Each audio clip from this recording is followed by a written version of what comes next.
Bukan sekadar meja, ini adalah pusat dari sebuah ruangan.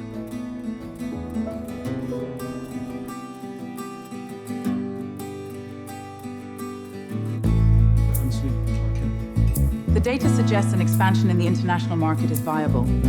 We need to consider the logistical challenges of that proposal.